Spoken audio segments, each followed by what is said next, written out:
tas lamatas, kurās Latvija ar to Rail Baltiku ir iekritusi. Naudas nav un nebūs.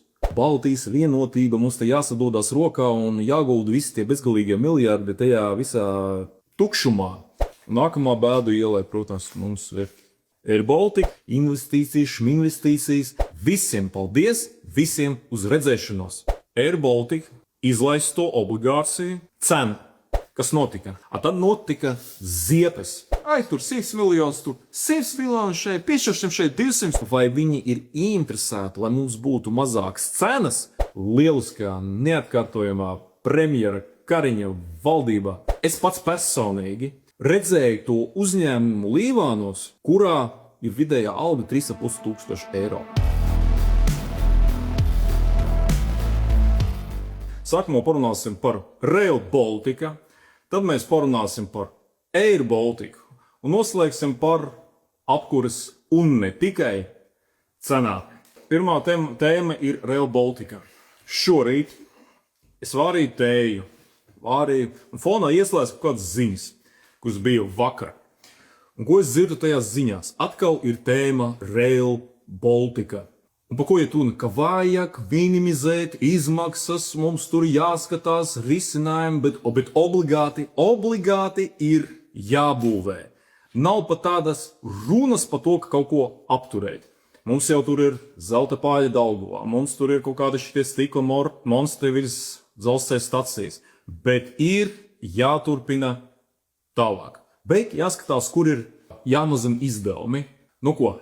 Es saprotu, ka šis temats ir ļoti plašs un diskusijas ļoti plašas bijušas, bet joprojām nav tas atbildēts, tas galvenais jautājums par to, ko vispār Latvija un katrs no mums, kas šeit Latvijā dzīvo, ko mēs īsti iegūsim, ja pat tas Rail Baltica tiks būvēts. Un te es gribētu ar tādu karti parādīt uzskatāmi tās lamatas, kurās Latvija ar to Rail Baltiku ir iekritusi. Šo jau kādreiz bija kaut ko līdzīgi rādījis Vils Krištupāns, bijušais satiksmes ministrs. Un te es gribētu vēlreiz pie tā atgriezties. Tātad mums ir trase Rail Baltica, kas sākas augšā Tallinā, tad viņa iet uz Pērnavu, Salasgrīva, Saulkrasti, Salaspils, Latvijā tas lielākais mezgls, kas būs tad Bauska, tad Paneveža, Kauņa un tālāk uz Eiropu. Jautājums. Cik katrā no šīm pilsētām, un Lietuva vēl papildus taisās arī savienot Klaipēdu ar Kauņu un Kauņu ar Viļņu perspektīvā. Un te ir tādi cipari, skatieties. Tallinā dzīvo 440 000 cilvēku. Pērnavā dzīvo, otrā lielākā pilsēta Igaunijā, dzīvo 40 000 cilvēku. Vai Igaunijai jau šajā projektā, jo mēs pat nerunājam kaut kādu tur Latvijā par kaut kādu tur savienojumu ar Rīgu, bet šajā projekta redakcijā Igaunijai tas ir vajadzīgs? Ir vajadzīgs savienot divas lielākās tās pilsētas, Tallinu un Pērnavu. Uz šīs līnijas mums dzīvo 500 000 cilvēku. Apskatāmies Lietuvu. Panevežā dzīvo 85 000 cilvēki. Kauņa, kuru viņi arī sauc Lietuvā par otro galvaspilsētu un tur cīnās ar Viļņu, dzīvo 300 000 cilvēku. Klaipēdā dzīvo 150 000 cilvēku. Viļņā vairāk kā 500 000, 550 000 cilvēku. Visās trases garumā Lietuvā uz tās trases dzīvo 1 miljons cilvēku. Jautājums, vai Lietuvai ir izdevīgi to, ka viņas visas lielākās pilsētas tiek savienotas ar šo Rail Baltiku? Protams, ka ir. Bet kas mums ir Latvijā? Paskatāmies Latviju. Tātad. Latvijā mums šī trase iet caur Salasgrīvu, kurā dzīvo aptuveni 3000 cilvēku. Tad mums ir Saulkrasti, kurā dzīvo aptuveni 2500 cilvēku. Un tajā lielākajā mezglā Salaspilī, kur tas Rail Baltica vilciens pieturēs, dzīvo cik? 18 000 cilvēku. Balskā dzīvo 10 000 cilvēku. Un pirms mēs runājam tālāk, apskatāmies kādas ir Latvijas lielākās pilsētas. Top 10. Tātad mums sākas, protams, ka Rīga ar aptuveni 600 000 iedzīvotāju, tad mums ir Daugavpils, Liepāja, Jelgava, Jūrmala, Ventspils ar nepilniem 33,000 iedzīvotājiem, Rēzekne, Ogre, Valmiera, Jēkabpils. Šīs ir 10 Latvijas lielākās pilsētas. Vai jūs dzirdējāt starp šīm 10 lielākajām Latvijas pilsētām Salacgrīvu, Saukrasti, Salaspils un Bausku? Jūs nedzirdējāt, jo viņi tur nav. Latvijas trasē, un viņas garumā dzīvo tikai vien kaut kādi 30,000 cilvēku. Tagad ir tas jautājums. Priekš kam mums ar ko es sāku? Ko mēs Latvijā iegūstam no šīs Rail Balticas? Kur? Pa visu šo trasi, kas mums te ir nepilni 200 km, cik viņi maksā? Cik viņi maksā? Ap 4 miljardiem. Tas ir tas vecais stāsts par tiem 20,000 eiro uz metru. Ko no tās Rail Balticas iegūs? Par Rīgu pat nerunāsim. Pat ja tā Rīga būtu savienota, ko iegūs Daugavpils ar gandrīz 80,000 iedzīvotāju? Ko iegūs Liepāja ar aptuveni 65,000 iedzīvotāju? Ko iegūs Jelgava 54,000 iedzīvotāju? Par pārējiem pilsētām pat nerunājam. Visas tās autotrases, kur mēs regulāri īpaši vasarā dzirdam, visas tās ziņas par to, kā tur cilvēks sitās, kuri tikai pa vienai joslai katrā virzienā. Ja jums būtu tā izvēle, mēs tagad sēžam un mums vajag izvēlēties, vai mēs guldam tos 4 miljardus, jo Eiropa jau, ja Eiropa 90% seks, varbūt, bet Eiropa jau teica, ka naudas nav un nebūs. Naudas nav un nebūs. Joprojām nav atbildēts skaidri par to, no kurienes Latvijas valdība ņems naudu par kādiem tur militārajiem fondiem. Nav skaidrs atbildes. Bet pat ja mēs no Latvijas budžeta tur liekam iekšā kaut kādu miljardu, 2, vai nav liederīgāk ceļus sakārtot, pa kuriem katru dienu brauc cilvēks? Katru dienu. Cik cilvēki iet bojā pie tā visa? Daudz ir runās par kaut kādu tur militāro mobilitāti. Visu laiku saka, ka tikko tu esi pret Rail Baltiku, tad tu esi tur pret kaut kādu tur Latvijas drošību, un vēl trakāk, ka tur runā, ka ja tu esi pret Rail Baltiku, jo taču viss tā message un tas speech ir par to, ka mums tur vajag ieintegrēties ar kaut kādām tur Eiropas vērtībām. Tas ir pilnīgi tāda pati diskusija kā ar Stambulas konvenciju. Ja tu esi pret Stambulas konvenciju, tad tu tur esi pret kaut kādām tur Eiropas vērtībām. Pilnīgi tas pats arī šeit. Ja tu gribi pamatot kādu naudas izprekarēšanu un tādu tukšu dedzināšanu krāsnī, sāc stāstīt par Eiropas vērtībām un to, ka tie, kas ir pret, ir pa visiem šitiem te Kremļa aģentiem. Bet joprojām neviens nav skaidri atbildējis uz galveno jautājumu, ko mēs iegūsim no tās Rail Baltica trasē. Mēs tur minimizēsim tās izmaksas. Minimizēsim, iekreditēsimies. Pie tām tās izmaksas, visas tie 4 miljardi pa tām sliedēm un pāļiem un visu šito, un tiem tiltiem pāri Rīgas Hesam, iet runa tikai par pašu metāla sliedi. Tur pat neiet runa par pašiem vilcieniem. Pat ja mēs uzbūvēsim to Rail Baltica trasi, cik vēl naudas bez tiem 4 miljardiem būs jāiegulda vilcienos, staciju uzturēšanā, personāla uzturēšanā, vilcienu uzturēšanā, un kur tur būs tas ekonomiskais labums? Atkal, Igaunija, kura savieno abas lielākās pilsētas ar 500,000 iedzīvotāju, jautājumu nav. Lietuva, kur savieno 5 lielākās pilsētas, kur ir kopumā miljonus cilvēku dzīvo to visu trasi, potenciālo Rail Baltica trasi, jautājumu nav. Latvijā, kur uz tās trases, ko šobrīd būvē, 30,000 cilvēku dzīvo. Kas? Ko? Un pat ja savienos ar Rīgu. Es pats kādu mēnešu atpakaļ biju devies uz Tallinu, skatījos autobusu. Gandrīz vai ik pēc stundas, pēc pusstundas, pēc stundas visu laiku iet jauns autobus. Bet Rail Baltica, cik tu teici, 1, 2, pat ja 4 vilcieni. Kurš brauks uz kaut kādu Salaspili, lai brauktu uz Tallinu vai Viļņu?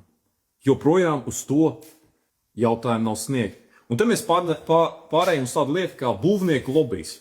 Valsts kontrole jau bija secinājis to, ka tad, kad bija jāpieņem lēmums, vai būvēt, vai turpināt, vai neturpināt, pa to pašu balstu Daugavā, kas šobrīd tur mums tā forši stāv, ar ko konsultējās Rail Baltica ieviesējs, pieņemot lēmumu turpināt vai neturpināt? Ar pašiem būvniekiem. Tas kā varētu piemēru minēt, ka mēs sūtam bērnu uz veikalu un pasakām, ka nekādas končas nepērc. Un bērns pēc tam atnāk uz mājām ar tādu pilnu maisu ar konfektēm un saka, ka nē, man tur konfekšu pārdevēja ieteica, ka vajag ņemt. Mums tagad ir pāris Daugavā, kurš tur gadiem, tagad gadā, cik tur konservācijā viņš maksā 100 000 eiro. Es stāstu, ko es dzirdēju no tā paša Vīda Krištapāna, kurš par šo jautājumu arī ir daudz interesējies Eiropas parlamentā. Un tur ziniet, kāds tas mesiķis no tā skaitā mūsējiem kolēģiem, citiem Eiropas parlamenta deputātiem, to, ka redz Eiropā, ja mēs runājam par tiem visiem ceļiem, ko mēs varētu savienot tur Rīga, Ventspils, Rīga, Rīgreiz, Rīga, Daugavpils, ka ceļi Eiropā redz vairs nav prioritāte, un tagad prioritāte ir tieši atkal viss tas zaļais kurs un viss tā dzelzceļa infrastruktūra. Bet, Eiropā varbūt tie ceļi arī nav prioritāte. Bet mums Latvijā ceļi ir tādi paši kā Vācijā, tādi paši kā, Spānijā, Francijā. Mums viss kārtībā atkal tiem visiem ceļiem. Vai mums nevajadzētu ieteikt, ka varbūt, tur naudu iedodiet mums uz ceļiem tajā pašā Eiropā? Kur mums tie visi Eiropas parlamenta deputāti, jo cik jau mēs reizes esam dzirdējuši, ka tagad jau mazāk, bet agrāk ļoti bieži mēs tur dzirdējām tādas tēzes par to, ka tur Latvijai ir kaut kāda tur ietekme Eiropā. Pat nav ietekme, lai izsist to pašu naudu, kas bija solīta priekš Rail Baltica. 80 vai 90%, cik viņi tur bija. Un kad tas izmaksas kosmosā aizgāja, neviens jau to procentu, to palielinājumu no Eiropas pateica, ka nē, negūs. Un tagad solis kaut kādiem fondiem. Kas saka, pastāstiet visiem tiem, kas tur sitās uz tās Liepājas un Daugavpils šosejas par to, kā mums ir vajadzīga tā visa Baltijas vienotība, mums te jāsadodās rokā un jāgulda visi tie bezgalīgie miljardi tajā visā tukšumā un tajā krāsnī, kas saucās Rail Baltica. No vienas bēdu ielais pārējiem pie nākamās. Nākamā bēdu ielai, protams, mums ir Air Baltica, kā mēs redzam šeit, mums ir Air Baltica, kāds mums ir standarta lidmašīnas, mums ir Air Baltica Lietuvas karoga krāsās, mums ir Air Baltica Latvijas karoga krāsās, un mums ir Air Baltica arī Igaunijas karoga krāsās. Tikoties ar cilvēkiem, pēdējā laikā es vairākas reizes saskaros ar tādu jautājumu, ka cilvēks saka, ka jūs to Šlesers un Latviju pirmajā vietā grib iznīcināt Air Baltiku tur un tā tālāk. Un es to dzirdu vienu reizi, es to dzirdu citās tikšanās no citiem cilvēkiem. Tad rodas iespējas, ka ir kaut kādi cilvēki, kas pilsētā izplata nevisai pareizu informāciju, kāda tad mums ir tā pozīcija par to Air Baltica, to bēdu ielu, bēdu stāstu. Par Air Baltica varētu tā. Ziniet, ir mums visi tie zināmi tie cilvēki, līdzcilvēki, kuri ļoti regulāri sāk jaunu dzīvi no pirmdienas. Tāpat tās jau cik mēs esam dzirdējuši no Air Baltica, viss tās no valdības, ka tūlīt mēs atspērsimies, un tā chronoloģija bija tāda. 20. gadā bija iegūta, kad bija tā visa Covid krīze. Bija Covid krīze, uz austrumiem daudzi reisi bija slēgušies, sākās tās īstās finanšu problēmas Rail Balticā. Bija ieguldīts 240 miljoni eiro nodokļu maksātāju naudas. Tas bija tā kā aizdevums. Cik daudz runas bija par to, ka tūlīt viss būs labi, neuztraucieties, visu to naudu jūs dabūsiet atpakaļ. Tad nāca 21. gads, 22. gads. Abus šos gadus bija ieguldīti vēl 90 miljoni eiro. Un atkal visu laiku bija runāts par to, ka neuztraucieties, tūlīt visu to sakārtosim, tūlīt mēs atspērsimies no dibena, un tūlīt tas Air Baltica aizdos tajā gaišajā nākotnē. Un tad nāca 24. gads, kad vienu dienu tiek sarīkota preses konference, kur piedalās tajā laikā mūsu satiksmes ministrs Briškens ar visu to tā laika Air Baltica vadību. Un tādā gudriem tekstiem, ar gudrām tur prezentācijā, tur investīcijas. Īsi sakot to, ka visu to ieguldīto no nodokļu maksātāja naudu, kas bija aptuveni 500 miljards, bija pateicis atkal caur visiem tiem gudriem tekstiem, gudriem terminiem, visiem paldies, visiem uz redzēšanos. Viņi nepateica patiešo, bet tas bija tā, ziniet, ietīts. Un viss tas bija solījis, ka tāpēc, ka tagad mums vajag tu jaunus investorus piesaistīt. Un kā tas viss tā aizgāja, un tad Air Baltica aizņemās 340 miljonus, izlaižot obligācijas zem tādām diezgan ātro kredītu cienīgām likmēm - 14,5%. Kārtējo reizi dzirdējām, kā saka, jauna dzīve no pirmdienas, iepriekšējās reizes varbūt kaut kas nesanāca, varbūt bija slikta vadība, atkal mēs tagad jaunu dzīvi sākam, tūlīt mēs aspersimies, un atkal nodokļu maksātāji neuztraucieties, jūs dabūsiet naudu visu atpakaļ. Jautājums, ko nozīmē visas tās obligācijas, un jautājums, ko domā šobrīd, ko es šobrīd domāju, zinu, vienu grafiku mums parādīt, ko šobrīd domā tie cilvēki, kas ir aizdevuši šos 340 miljonus Air Balticam, ko viņi šobrīd domā par pašu Air Baltica? Grafiks ir šāds. Tūlīt es izskaidrošu, ko viņš nozīmē. Šī ir Air Baltica izlaisto obligāciju cena, kura tiek mērīta procentos no nomināla vērtības. Un te mēs ļoti maksimāli vienkāršosim. Piemēram, jūs man aizdodat 100 eiro ar to pašu procentu likmi 14,5%. Es jums dodu pretī papīru, ka es esmu parādā. 100 eiro plus tie 14,5% gadā. Jūs, teiksim tā, negribat gaidīt to gadu un izdomājat to papīru, kas ir tā obligācija, pārdot kādam citam. Nu, pat cik pārdot? Nu, kaut vai par to pašu 100 eiro, jo tāpat tās būs tie procenti kādam citam, kurš grib tos 14,5%. Tas ir tad, kad, ja jūs man iedavāt 100 un jūs to vērtspapīru pārdot arī, kas tam pa 100 nozīmē, jūs pārdevāt par to 100% no nomināla vērtības. Tā ilgu laiku bija tā cena Air Baltica obligācijām. Redziet, kas notika šeit? Un tas viss kritums, kas šeit ir. Kas notika? Tad notika ziepes. Jūs iedomājaties, kāda jābūt ir situācija šai uzņēmumā, kad tie, kas sākotnēji bija to naudu ieguldījuši, bijuši gatavi pārdot, un, piemēram, viņi ieguldīja 100 eiro, tas papīrs bija pa 100 eiro. Viņi ir gatavi pārdot, piemēram, pa puscena. Vai kā šobrīd? Šobrīd Air Baltica obligācijas jūs varat nopirkt par 0,22 no to nomināla vērtības. Ja jūs nopērkat un pēkšņi Air Baltica aizlido augšā, jā, protams, jūsu peļņa būs kosmiska. Bet vakar vai aizvakar bija ziņa, ka tur jau tā reitinga aģentūra jau pielīdzina šīs te Air Baltica obligācijas, faktiski tā saucamajiem junk bondiem, nu tādi mēslaini vērtspapīri, kur, nu, ja tev nav tur tā, zini, tā pēdējā nauda, nu, var pamēģināt ieguldīt, nu, tā kā kazino, nu, varbūt kaut kas tur iznāks. Varēs. Bet šeit ir konkrēti, tas nav kaut kāds abstrakts viedoklis, kaut kāds man tā liekas, šī ir konkrēti tirgus viedoklis, konkrēti cilvēku, kas ir aizdevuši šos 340 miljonus, ko viņi šobrīd domā par Air Baltica. Viņi domā, ka ir pilnīgā dimbā. Un kāda bija pēdējā ziņa par to, ka mūsu satiksmes ministrs negrib tikties ar šiem kreditoriem, lai risinātu tās problēmas. Un atcerieties pēdējo reizi, kad tika aizdoti tie 30 miljoni eiro līdz augustam. Nu, tas bija jau laikam pavasarī, kad aizdos tūlīt, ļoti ātri, bet atdos augustā. Tas arī, kā mums visi esam mēs dzīvē sastapušies to draugu pušanas, tūlīt rīt, tūlīt viss būs, tūlīt viņš atdos. Bija tās un satiksmes ministrs Švinke, kas teica, ka atkāpsies no amata, ja tur neatgriezīs tos 30 miljonus.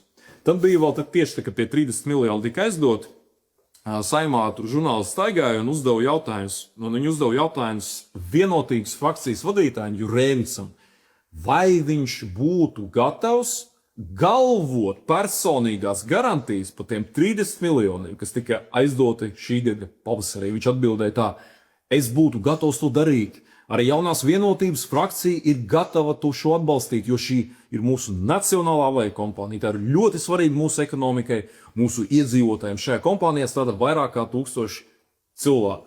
Teica jaunās vienotības frakcijas vadītājs Jurēvis. Valsts piešķirs Air Baltica īstermiņa aizdevumu 30 miljonu eiro apmērā. Ja jums būtu jādod savs galvojums, jā vai nē? Es būtu gatavs to darīt, un arī jaunās vienotības frakcija ir gatava šo atbalstīt, jo šī ir mūsu nacionālā aviokompānija. Un tagad mēs atkal dzirdam, ka atkal Air Baltics nevarēs atdot šo naudu. Protams, ka tas pats bijušais ministrs Švinka, kas solīja, ka viņš atkāpsies no amata, viņš stāstīs, ka tagad mēs taču neesam valdībā, tāpēc ko jūs no mums gribat? Ja mēs būtu valdībā, jā, protams, tad mēs tur darītu visu pareizi, un tad jau arī tur viss arī notiek. Vienotība arī tagad stāstīt, bet mēs jau arī tagad nevadam neko. Kaut gan mums satiksmes ministrs, bet mēs nevadam valdību, mēs nevaram pieņemt lēmumus. Būs bezgalīgas atkal un atkal atrunas, kāpēc nesanāk. Tas viss stāsts par to dejotāju, kuram visu laiku kaut kas traucē. Un vēl, kā saka, rozīnīt uz tā visu tā stāsta. Kā jau informācija, ko pats arī premjeras teica, ka izrādās, ka pat tas Air Baltics, tie kredīti, tie līgumi ar tām obligācijām, kas šobrīd sasniegti, ka tur ir aptuveni tā, ka es to saprotu. Situācija tāda, kad jūs ņemat automašīnu leasingā. Kad jūs ņemat automašīnu leasingā, pēc būtības viņi jums nepieder. Viņus piederēs tad, kad jūs to leasingu izmaksāsiet. Līdz tam jums tā mašīna ir tā kā lietošanā, jo tikko jūs pārstājat par viņu maksāt, tā banka vai kas tur leasingu devējs jums viņu paņem. Cik es saprotu, ka Air Balticā šobrīd ir diezgan līdzīga situācija ar tām pašām obligācijām, pa kurām kreditori ir ļoti uztraukušies. Un tas, ka Air Baltica šobrīd pat tā pa īstam Latvijai nepieder.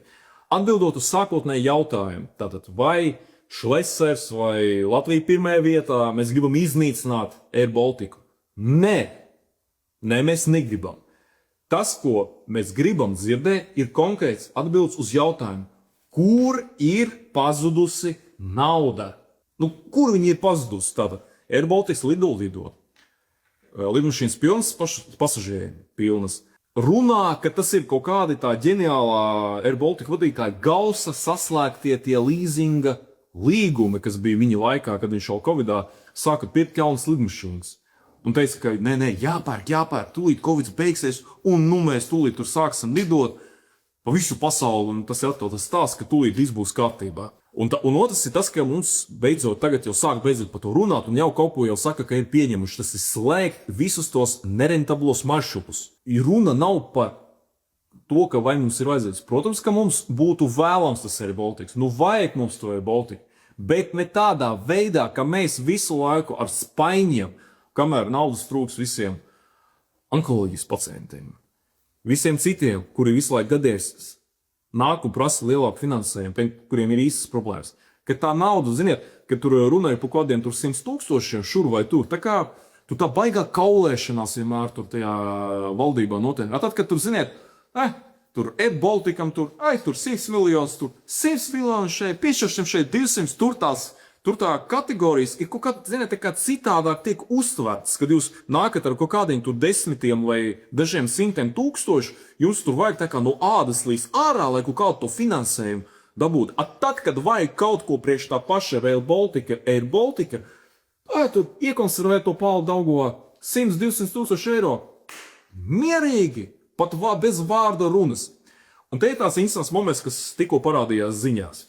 Ka Lietuva sapjūt uztraukties, kāpēc Latvija pēkšņi sāka tā kā slēgt tos maršrutus, jo bija jau vēl pirms tam gadu vai 2 atpakaļ Latvija bija piedāvājusi gan Igaunijai, gan Lietuvai piedalīties, kā mēs varētu tagad nosaukt, tajā Air Baltica glābšanā. Tur ieguldīt ar līdzdalību. Viņi tad pateica, nē. Tagad, kad Air Baltics problēma, un mēs beidzot jau varbūt sākām kaut kādus tos pareizos lēmumus pieņemt par to, ka slēgt tos maršrutus uz Viņu un Palangu. Pēkšņi lietuvieši attapās, jo taču tuvojās Lietuvas prezidentūra, tūlīt Eiropas Savienībā, tā kā viņi saka, ka viņiem tas Air Baltics, ja mēs slēdzam, arī ir problēma. Pirms tam viņi neko tādu nav teikuši. Viņi pirms tam klusēja, jūs tur paši tiekat galā, tad neko. Tikko mēs sākām slēgt maršrutus, pēkšņi viņi ir pamodušies. Atcerieties, bija tas stāsts par to lietuviešu aviokompāniju Flylau, kur pēc būtības ar pirmo to soli, un pēc tam tā sākās tā ķēdes reakcija, ka tas viss, kas pēc tam aizvērās, tas ir jautājums. Ziniet, man tāds sajūta, ka lietuviešiem ir nedaudz ceme pret Latviju tieši par to Flylau. sajūta, ka varbūt viņiem ir kaut kāda atriebības sajūta, ka varbūt viņi pa kaut ko grib mums atriepties. Igauniem sacītu, Air Baltica nodrošina 30% no Tallinas lidostas pasažieru plūsmas. Un Igauni arī kā varētu tagad sākt uztraukties. Tāpēc šo jautājumu viņu jāskatās ļoti pragmatiski. Ja Lietuva grib piedalīties Air Balticā, kāpēc ne? Ja ienāk jauns investors, arī kāpēc ne? Mums pašmērķim nav tā, ka mums jābūt tur gandrīz piedara kaut kā 90%. Tam nav jābūt pašmērķim. Mērķim vajadzētu būt to, ka Rīga paliek kā galvenais galamērķis, kā Air Baltics centrs, kā tas strateģiskais savienojums un panākt, ka uzņēmums spēj funkcionēt bez regulāras to Latvijas nodokļu maksātāju naudas iegūšanas. Un pārējiem pie tās pēdējās tēmas, es tagad nomainīšu pret vienu bildi, pret pēdējo bildi šodien, pret šo bildi. Šī ir Vācija 20. gadi. Tajā laikā Vācija, šajā bildē faktiski, ko jūs varat redzēt?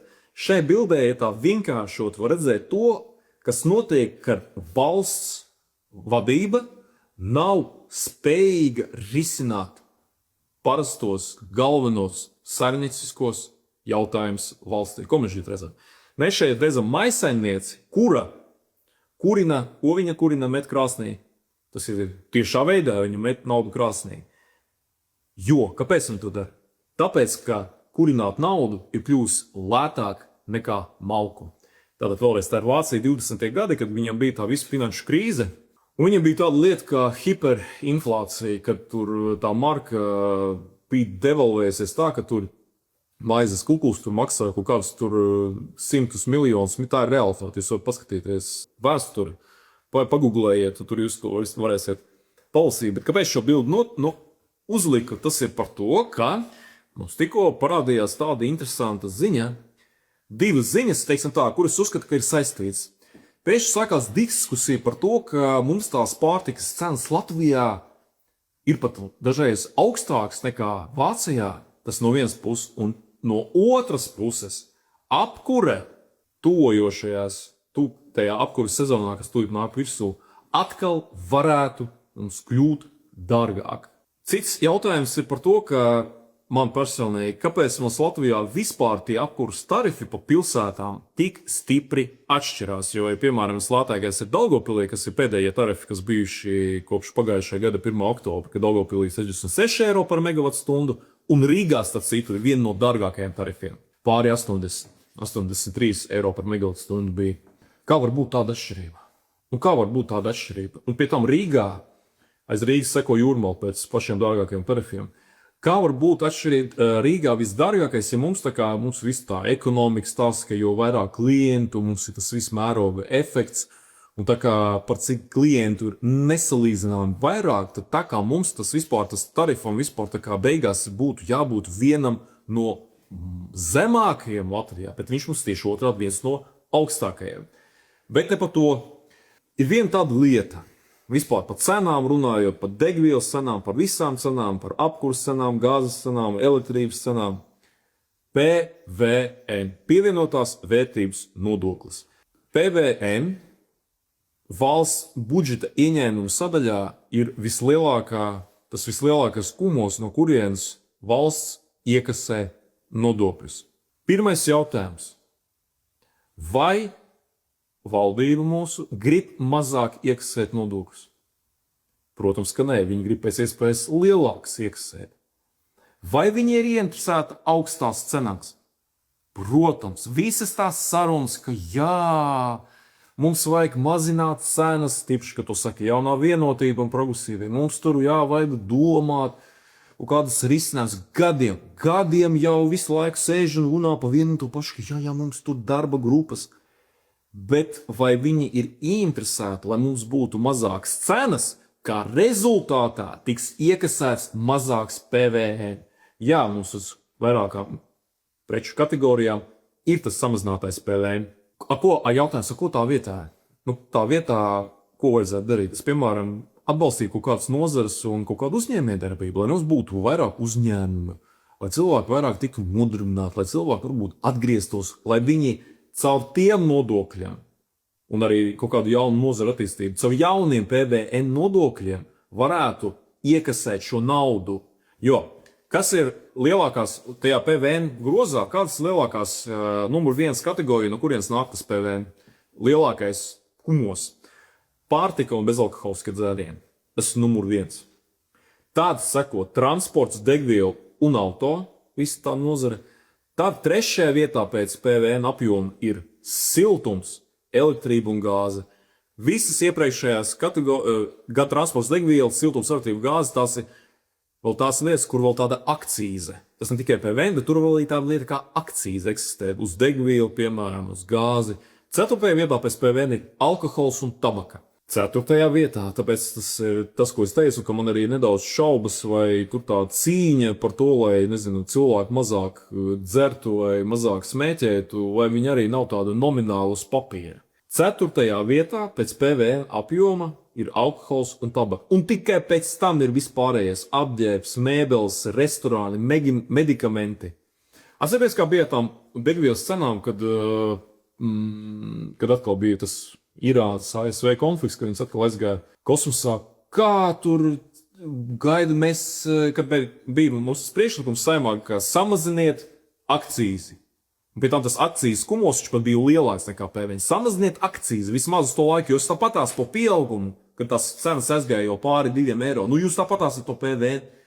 Kā ļoti negribīgi, beigās samazināja pa kaut kādiem tur procentiem, kur tas samazinājums beigās bija aptuveni bija tieši tikpat liels, cik bija tā akcīze palielināta pēdējos 2 gadus. Pēdējos 2 gadus viņi, kur bija palielināti tiem procentiem, un pat tiem pašiem procentiem viņi tika samazināti. Tas ir atkal tas atbild uz jautājumu, ka runās par to, ka vajag samazināt. Runās par to, vajag atbalsta programmas visādas. Ja jūs vajag ļoti daudz visādas atbalsta programmas, tas ir, protams, ļoti svarīgs. Bet varbūt tad sākotnēji kaut kas to sistēmu nav kārtībā, tas tā kā nekustamā īpašuma nodokļa. No tā, ka ar to nodokli kaut kas nav kārtībā, var saprast no tā fakta, ka cik daudz un dažādu atvieglojumu dažādiem trūcīgiem pensionāriem un masturīgiem, cik daudz atvieglojumu eksistē. Ja nodoklis ir normāls, tur samaksājums, labi, tur 1, 2, 3 kaut kāds atvieglojums atsevišķām grupām, bet paskatieties, cik tur, man liekas, viņi pat pāri 10 ir to atvieglojumu dažādiem scenārijiem, kas ir tieši uz nekustamo īpašumu nodokli. Tad varbūt ar to nodokli kaut kas nav kārtībā. Varbūt kaut kas jāmaina. Būs drīz jau tuvākos gadus būs jauns tēma par to, ka tas nekustamo īpašumu nodoklis var ļoti, ļoti krasi palielināties. Bet atgriežoties par to siltumu. Ja valdība domātu nevis to, kā kaut ko nepalielināt, bet domāt, ka, piemēram, radīt vai attīstīt jaunas nozares, ir tas vārds, kas man, teiksim tā, parastiem cilvēkiem nav līdz galam saprotams, piesaistīt investīcijas. Tad arī varētu samazināt bez problēmām, tā ka tu samazini, bet budžetā beigās būs vēl vairāk naudas. Un te sanāk tās aburtais loks. Mums bija tāds finanšu kapitālais remonts, kurš notika mūsu bijušā ģeniālā, lieliskā, neatkārtojamā premjera Kariņa valdībā. Tad notika tas finanšu kapitālais remonts, kā rezultātā miljardi no Latvijas vienkārši aizbēga prom, miljardi eiro. Tā bija tāda cīņa ar nelegālo naudu. Tur tā, ka beigās lai tev tur kaut kādu kontu atvērt, tur gan izjūt kāds analīzes beigās jānodot. Un tad pēkšņi es pats atceros to runu Kariņa. Šis gāja saimā un sāka stāstīt, ka mums, tas jau bija 5. viņa, tas tieši jau šīs saimas laikā, tas kaut kādam viņam tur runa par kaut ko, mums vajag tagad domāt, kā piesaistīt kaut kādus investīcijas, kaut kādus uzņēmumus uz Latviju. Pagaid, tu tagad tikko biji uztaisījis to finanšu kapitāla remontu, kur tu visus esi vienkārši izdzimis ārā, un tagad tu stāsti, ka tu to visu gribi atgriezt. Šo tu runāji, nē, mums vajag tieši no OECD valstīm. Ok, bet ko tu esi, Kariņ, darījis tos visus iepriekšējos 4 gadus, kad tu biji premjers? Tātad pats autors bija tam finanšu kapitāla remontam, aizdina visu naudu, un pēkšņi viņš saka, ka nē, nāciet tagad atpakaļ. Bija tas stāsts, atcerieties par to Amazonu, kurš gribēja, laikam, filiāli Latvijā atvērt. Un kas notika? tur vajadzēja iesniegt, lai viņam kaut kādu atļauju dotu, iesniegt informāciju par absolūtu katru akcionāru, ko viņš tur, kas viņš ir, ar ko viņš tur elpo, ko viņš ēd, pa katru. Kuram Amazonam, laikam, viņu, es nezinu, no tūkstošiem, laikam, ir, gan ir tie lieli akcionāri, gan ir tie mazākuma akcionāri. Un ko Amazons beigās izdarīja? Viņš pateica uz redzēšanos, paldies, visu labu. Un atvēra, laikam, kādā no kaimiņu valstī. Vai cits piemērs, tas pats, ko jūs Krišpā stāstīja, kad viens vācietis gribēja nopirkt nekustamo īpašumu. Un bankā viņam sāka jautāt, no kurienes tev šī nauda? Uz ko vācietis teica, šī nauda ir no tā, ka es pārdevu Vācijā kaut kādu savu nekustamo īpašumu māju, kur es biju nopircis pirms 20 gadiem. Ko pateica banka? No kurienes tev bija tā nauda, pa kuru tu to 20 gadus atpakaļ to māju biji nopircis? Banka to pajautāja. Uz ko vācietis, tāpat kā Amazons pateica, paldies, visu labu. Un ja mēs runājam par nodokļiem, es pats personīgi redzēju to uzņēmumu Līvānos, kurā ir vidējā alga 3,5 eiro. Līvānos. Tas ir uzņēmums, kas nodarbojās ar optisko stiklu šķiedru kabeļu, tie datu kabeļu ražošanu, un tāpatās arī izpēta un zinātne, kurš ir tur unikāls, viņam ir kaudze patentu, un viņam daudzās tajos virzienos un jomās vispār nav konkurenti pasaulē. Viņš strādā gan tur ar Google, gan ar Nvidia, tiem visiem lielajiem tehnoloģiju milžiem. Un mēs, kad bijām tur uzdevām tam vienam no īpašniekiem, vadītājiem, tad jautājumu, ko jūs uzskatāt, viens no jautājumiem, ko jūs uzskatāt valstī vajadzētu izdarīt, lai jums, teiksim, tā palīdzētu? Par nodokļiem viņš atbildēja tādu lietu, kas man ļoti pārsteidz. Es domāju, ka viņš to teica, tur samaziniet nodokļus. Nē. Tas uzņēmums vadītājs pateica tā, uzlieciet nodokļus un nemainiet tos. Lai būtu vienkārši šī situācija, kad tu uz gadus uz priekšu zini, ka nekas nemainīsies. Es tā, ka katru gadu mums ir kaut kāds izmaiņas, un katru gadu grāmatvežiem ir jāsaka, ko tur sākt rēķināt visu pa jaunu. Es atceros gadus 5 atpakaļ, es ar vienu grāmatu runāju, kur jau tur gadus 15, 20 jau tajā nozarē strādā, un viņam tāda lieta pateica, ka es nonāku uz tādā situācijā šobrīd pirmo reizi tajā savā visā profesionālajā vēsturē, kad es vairs nevaru izsekot visām tām nodokļu izmaiņām. Es viena pati vairs nevaru, teiksim tā, to apgūt visu to, kas šobrīd notiek mūsu tajā valsts nodokļu sistēmā. Man vajag vēl jau sāku, kas saka dalīt, ka viens tur pa vienā virzienā strādā, viņai bija grāmatvedības uzņēmums, viens strādā citā virzienā, un tas arī ir tas atbalstās pa birokrātiju, pa kuru, kā vienmēr, mums stāsta par to, ka mēs taisīsim darba grupas, lai cīnīties ar birokrātiju. Kad jūs dzirdat par darba grupām, es domāju, ka mēs visi saprotam, ka tas ir jebkura darba grupa, tā ir pēc būtības birokrātijas vairošana.